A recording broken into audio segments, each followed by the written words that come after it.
안녕하세요. 정보통신 컨설턴트 정상민입니다.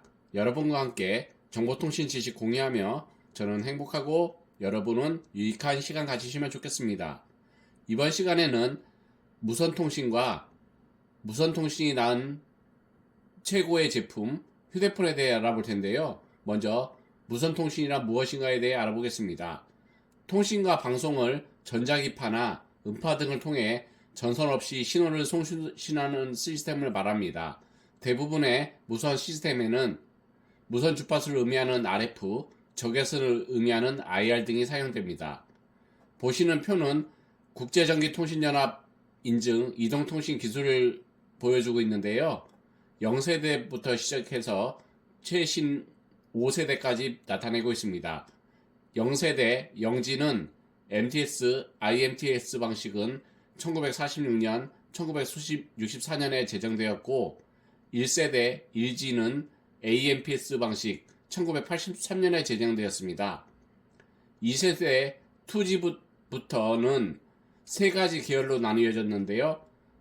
첫 번째 3GPP 계열, 두 번째 3GPP2 계열, 세 번째 IEEE 계열입니다. 그래서 대표적으로 3GPP 계열에서 2세대 2G 무선통신 방식은 GSM, 3세대는 WCDMA, 4세대는 LTE 방식이 있겠습니다.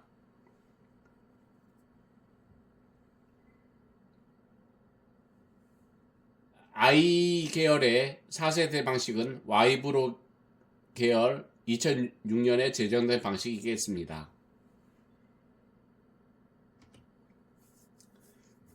무선통신이란 1909년에 구glielmo 마르코니가 무선통신에 관한 업적으로 노벨 물리학상을 수상받았을 정도로 사실상 현대 IT 분야의 알파이자 오메가인 시스템이라 할 수 있습니다. 실제로 막대한 규모의 데이터 송수신을 감당해야 하는 해저 케이블이나 해저 케이블 정도는 아니지만 상당한 규모의 트래픽을 감당해야 하는 유선 인터넷 회선들을 제외하면 우리 주변의 인터넷 환경 대다수가 무선으로 이루어져 있음을 알 수 있습니다. 가장 대표적인 예가 바로 와이파이 그리고 LTE, 5G 이전 세대까지 포함하면 그리고 그 외에도 개인 간의 자잘한 데이터 통신도 사실상 전부 무선 통신으로 이루어지고 있음을 알 수 있습니다. 가장 대표적인 예가 바로 블루투스, 또한 피처폰 시절 휴대전화 요금 폭탄의 원흉으로 유명했던 WAP도 무선 통신에 속합니다.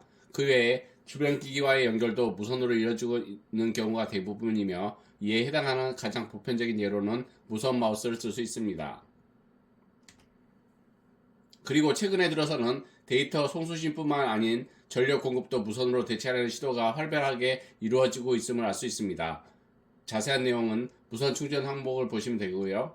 더 넓게 보자면 민간 영역의 IT 기기를 제외하고도 광범위한 분야에서 무선 기술이 활용되고 있음을 알 수 있는데 그 하나가 바로 인공위성 그리고 위성통신 시스템입니다. 이러한 거대 규모의 무선통신 체제가 가지는 장점이 바로 공간에 제약이 없다는 것입니다. 실제로 해저 케이블은 케이블이 매성된 공간에 이상 현상이 발생할 경우 통신에 문제가 생기고 보수 또한 적지 않은 추가 비용이 들어가지만 무선 통신의 경우에는 통신을 송수신하는 송수신자의 송수신기기에만 문제가 없고 통신에 영향을 주는 변수만 없다면 통신에 제약이 존재하지 않습니다. 일상생활의 기준에서 예를 들자면 유선 통신의 경우에는 케이블 자체도 걸리적거리고 공간도 차지하고 외부의 물리적 자극이 통신에 영향을 줄 수도 있는데 비해 무선 통신은 전파만 교란시키지 않는다면 공간을 덜 차지하고 공간 배치를 바꾸기도 용이하고 거리를 벌려도 사용할 수 있습니다. 하지만 이는 역으로 단점으로 작용할 수 있는데 바로 전파 방해에 취약하다는 것입니다. 유선의 경우 외부의 EMI에 비교적 강한 반면 무선 통신의 경우에는 강한 전파 환경에 들어간다면 통신이 불안정해지는 경우가 자주 발생합니다. 전파 환경이 열악한 지하철에서 무선 이어폰이 자주 끊어지는 것이 바로 그 예입니다. 또한 일부 폐쇄적인 국가에서는 국민들이 외국의 라디오와 TV를 접하는 것을 방해하기 위해 방해 전파를 틀어놓기도 합니다. 그러나 이러한 단점에도 불구하고 무선 통신이 가지는 장점 중 하나가 바로 공간적 제약이 존재하지 않음에 따른 편리함이기 때문에 민간 영역에서는 큰 규모의 송수신을 필요로 하는 통신이 아닌 이상 무선 통신이 선호되고 있는 추세이고 전원 공급 또한 점차 무선 충전 시장이 성장하고 있는 추세입니다. 최근에는 무선 통신만으로 인터넷 네트워크를 구축하는 시도가 진행되기도 합니다. 만약 이것이 성공적으로 완성된다면 진정한 의미의 무선 인터넷 개념이 완성되는 셈입니다. 이어서 무선통신시설 기지국에서 쓰이는 주요 기술을 나타내고 있는데요. 이동성 관리 기술, 소프트 핸드오버, 동적 핸드오버, 와이브로 및 랜 간의 이동, WLAN 및 CDMA 간의 이동 등 3계층 IP 주소가 변하게 되면 베리티컬 모빌리티라고 볼 수 있습니다. 페이징의 의미는 전화가 왔다는 신호를 휴대폰 단말에 알려주는 알고리즘입니다. 소프트 핸드오버는 인적 기지국 2개의 채널을 동시에 운영하며 종국에는 1개의 채널을 서서히 끊습니다. CDMA 방식에서 주로 사용합니다. 하드 핸드오버는 현재 통화 중인 채널을 끊고 곧바로 다른 채널을 연결하며 FDMA, TDMA 방식을 해서 주로 사용합니다. 소프트 핸드오버는 하나의 셀 내부에서만 이루어지는 핸드오버로 동일 기지국 내 다른 섹터한 핸드오버를 의미합니다.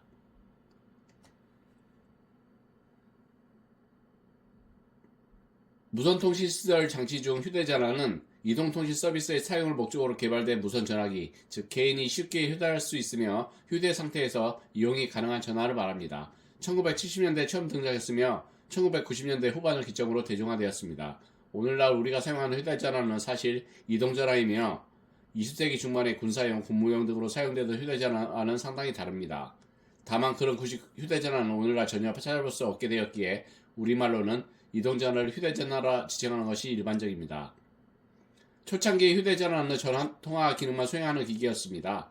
피처폰이 등장하면서 휴대전화 안에 계산기, 전자책, mp3 등 여러 엔터테인먼트 기능이 추가되었으며 스마트폰에서는 범용 OS가 탑재되고 사용자가 임의로 애플리케이션을 설치할 수 있는 권한이 부여되어 소형 컴퓨터가 되었습니다. 2000년대 초반까지는 피처폰의 기능도 한정적이라 전화통화와 문자만 되는 기본 휴대전화가 상당수였습니다. 3G가 도입되고 피처폰의 기술이 나날이 발전하며 점차 기본적인 기능만 갖춘 휴대전화는 종적을 감추게 되었습니다. 이후 2010년대 스마트폰이 등장한 이후에는 이러한 전화와 문자 기능만을 지닌 휴대전화들은 전부 출시가 중단돼 시중에서 찾아보기 어렵게 되었고 휴대전화라 하면 스마트폰을 떠올리는 사람이 많아졌습니다.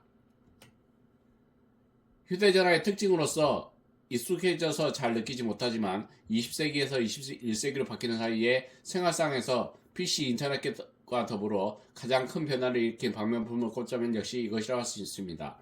휴대전화 발명 이전의 창작물을 유심히 살펴보면 휴대전화가 있다면 가볍게 해결될 만한 상황을 밀어낼 정도로 힘겹게 해결하는 모습을 자주 발견할 수 있을 것입니다. 예를 들면 어떤 정보를 빨리 다른 사람에게 알려야 하는데 누군가 소리를 내거나 움직여서 나를 감시하고 있다면 지금은 간단히 문자를 보내면 되지만 예전에는 아주 힘들었습니다. 또 약속 장소에서 서로를 찾지 못할 경우에는 서로와 연락할 수단인 전무에서 한참 빙빙 돌며 서로를 찾아야 했습니다. 휴대전화 기능으로 대체적으로 휴대전화에서 사용할 수 있는 기능들은 아래와 같습니다. 당연히 스마트폰은 피처폰보다 기능이 더 많습니다. 아래에 있는 것들은 스마트폰 기준으로 보편적으로 처음부터 설치되어 있는 기능들이라고 보면 됩니다.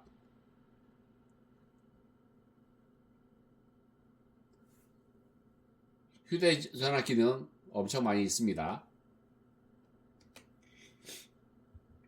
이어서 피처폰은 무엇인지 알아볼 텐데요. 2011년부터 스마트폰이 널리 퍼지면서 스마트폰이 아닌 옛날 휴대전화를 가리켜 스마트폰과의 구별 목적으로 널리 쓰이기 시작한 용어입니다. 직역하면 기능형 전화기입니다. 스마트폰 대중화 이후에 만들어진 신조어는 아니고 과거에는 음악, 영상, 게임, 뱅킹 등 통화 기능 외에 다양한 기능이 있는 하이엔드급의 휴대폰을 의미했습니다. 즉 그냥 폰, 통화만 되는 전화, 피처폰, 통화 기능 외에도 문자 메시지, 카메라 등의 다양한 기능 탑재, 스마트폰, 사실상 전화의 탈을 쓴 초소형 휴대용 컴퓨터 등으로 개총화되는 셈입니다. 스마트폰이 대중들에게 초소형 휴대용 컴퓨터라고 불리는데 오해하면 안 됩니다. 그냥 폰 그리고 피처폰도 엄밀히 내장에 마이크로 컨트롤러가 있고 프로그래밍 가능한 컴퓨터입니다. 통화만 되는 전화라면 집전화라고 생각될 수도 있겠으나 초창기 휴대전화의 카폰은 통화 기능밖에 없습니다. 예를 들어 삼성 SH 시리즈 및 SC 시리즈가 있으며 이런 통화만 되는 휴대폰을 개성하는 휴대폰으로 더 라이폰이 있습니다. 기술적으로는 원지에 해당됩니다. 하지만 미국 애플이 아이폰을 출시하여 큰 인기를 끌고 널리 보급되자 다른 회사들도 앞서와 스마트폰을 만들기 시작했고 많은 이들이 스마트폰을 이용하게 되면서 스마트폰이 아닌 휴대전화는 통틀어 다 피처폰으로 부르게 됩니다. 영어권에서는 스마트하지 않다고 덤폰이라는 말도 씁니다. 일본어로는 피처폰을 갈라포고스 휴대로 부르는데 보통 준말인 발음이 가라케라서 가짜 휴대전화라는 의미로 오해한 사람도 있는데 여기서 가라는 갈라포고스를 뜻합니다. 상세 내용은 항목을 참조하면 되겠습니다. 오늘 발췌한 자료는 나무위키를 참조하였습니다. 나무위키 관계자분들께 인사드립니다. 추운 날씨에 감기 조심하시고요. 즐거운 주말 보내세요. 감사합니다.